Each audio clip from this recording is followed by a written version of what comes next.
Hi there, I'm Rick, creator of Revelation Skirmish, a destructive combined arms miniatures game that you can 3D print from home. In this video, I'm going to be assembling the Corre Republic Hero Sierra WarMech.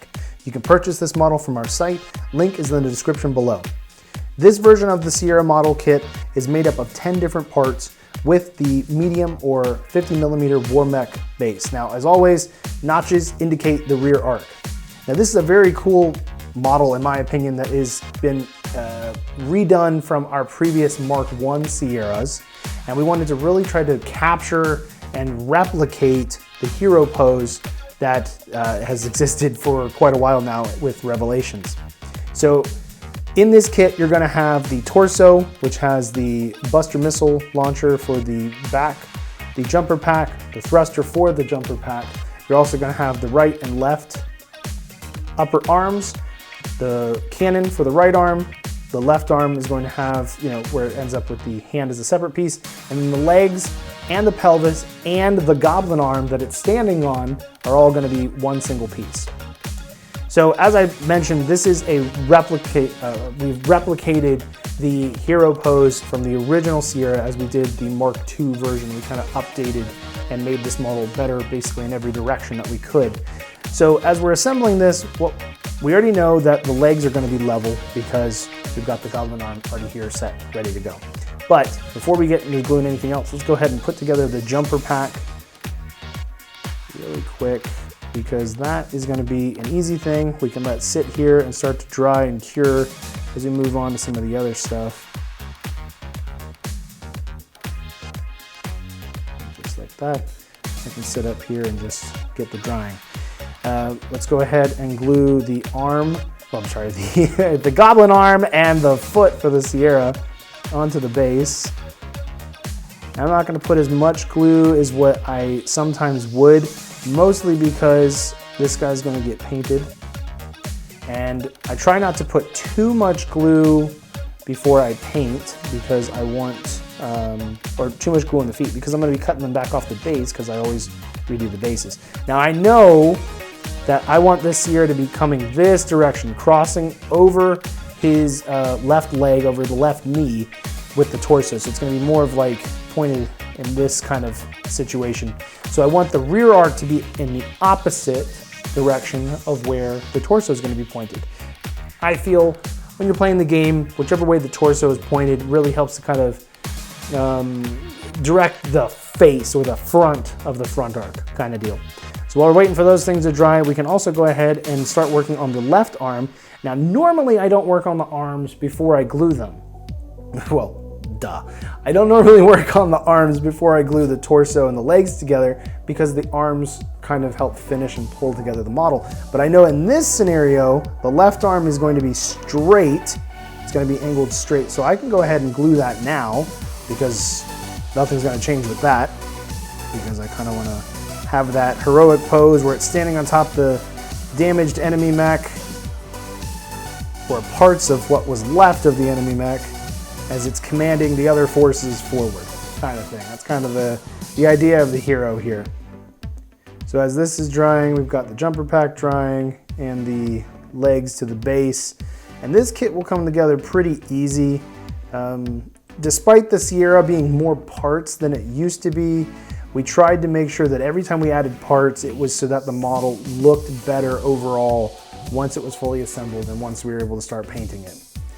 So I'm also going to go ahead and glue the hand on. I want the hand being pointed basically as straight as the arm is.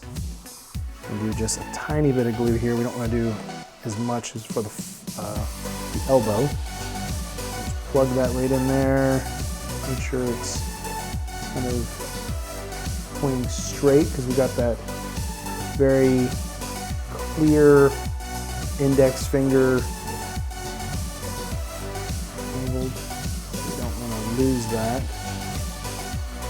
It's a little off, and since the glue hasn't fully set, we can kind of break that and reset it in the direction that we want. Oh, we don't want it to be kind of limp. We want it strong, heroic, pointing. Perfect. All right, we'll set that down. Let's go ahead and glue the jumper pack into the torso here. The bit of glue. And you don't want to glue that in upside down. Jumper pack is going to be aimed downward. That way you always know which direction it needs to be aimed when you try to assemble it. And like I mentioned, we want this to be aimed opposite for the rear arc. So like that. No, maybe more like this. Yeah, there it is. So I can use the rear arc as a guide for where I want the torso because I already had a strategy for assembly prior to even, getting into it. All right, so we have the torso now glued on. So let's do the missile launcher. And you might notice that this time, compared to if you ever had the previous version or ever saw images of it, the missile launcher is missing a couple of the missiles. It's already used some of the ammo up, but if you buy the STLs, you can print out one that's still completely loaded, so you can decide if you want your Sierra to be fully loaded or, it's used up some of the ammo. Now let's glue the left arm on, and we can either angle this directly ahead of where the missile launcher is, or we can cross it a little bit over. Probably going to kind of cheat and use the missile launcher as a guide, because the missile launcher is also kind of pointed or angled in a different direction. And we want to make sure that this arm is really pointing forward, so I'm kind of just looking at it straight on, so that way I can make sure that when it's assembled, you can really tell that it's vividly pointing.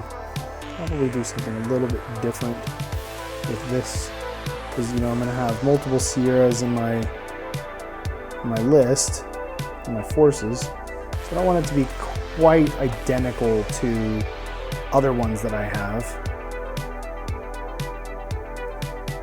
When I assemble it, I'm just going to angle it a little bit different.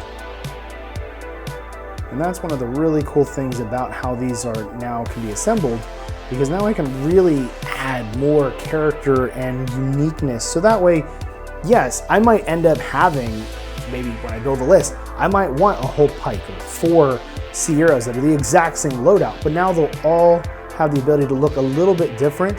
So it's easier for me to be able to kind of distinguish them on the table. Makes it a little bit easier for my opponent to remember which one he's shooting at. And it just makes it feel more cinematic than if everyone was the exact same pose, duplicated, 4, 5, 6 times. There we are. The Hero Sierra returned in all of its improved and freaking awesome glory. So thank you for watching. If you'd like to purchase this model, you can click the link in the description, or you can go to our web store. See you guys.